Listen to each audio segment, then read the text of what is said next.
পুরো দ্বীপই যেন হঠাৎ ডুবে গেল অন্ধকারে। আকাশ ভারী, বাতাসে কাঁচা কাদার গন্ধ, চারপাশে শুধু জলের ক্ষুধার গর্জন। ঠিক এমনই ভয়ঙ্কর মানচিত্র এঁকে দিয়েছে ঘূর্ণিঝড় ডিটোয়া। এর আঘাতেই শ্রীলঙ্কা এখন পার করছে এক গভীর দুঃসময়।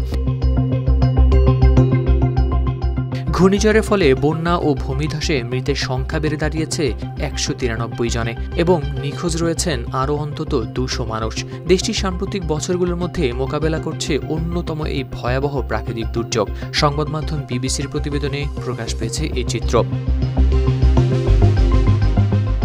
শুক্রবার দ্বীপরাষ্ট্রটির পূর্বাঞ্চলীয় উপকূলে আঘাত হানে ঘূর্ণিঝড় ডিটোয়া। এরপরই প্রচণ্ড বৃষ্টির ফলে সেখানে দেখা দেয় বন্যা। রাস্তায় কাদা, ঘরের ভেতরে জমাট পানি। এভাবে ধ্বংস হয়ে গেছে দেশটির প্রায় ২০,০০০ ঘরবাড়ি।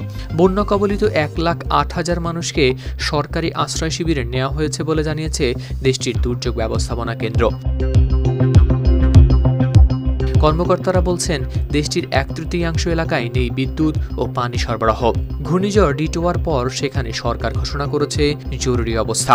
কেরানি নদীর পানি দ্রুত বাড়তে থাকায় নতুন করে আরও মানুষকে নির্দেশ দেওয়া হয়েছে এলাকা ছাড়ার। এবারের বন্যার জেরে হওয়া ভূমিধসে সবচেয়ে বেশি প্রাণহানি হয়েছে ক্যান্ডি ও বাডুল্লা এলাকায়। এখনও অনেক জায়গা রয়েছে যোগাযোগ বিচ্ছিন্ন। হাওলাদার শামীম, RTV।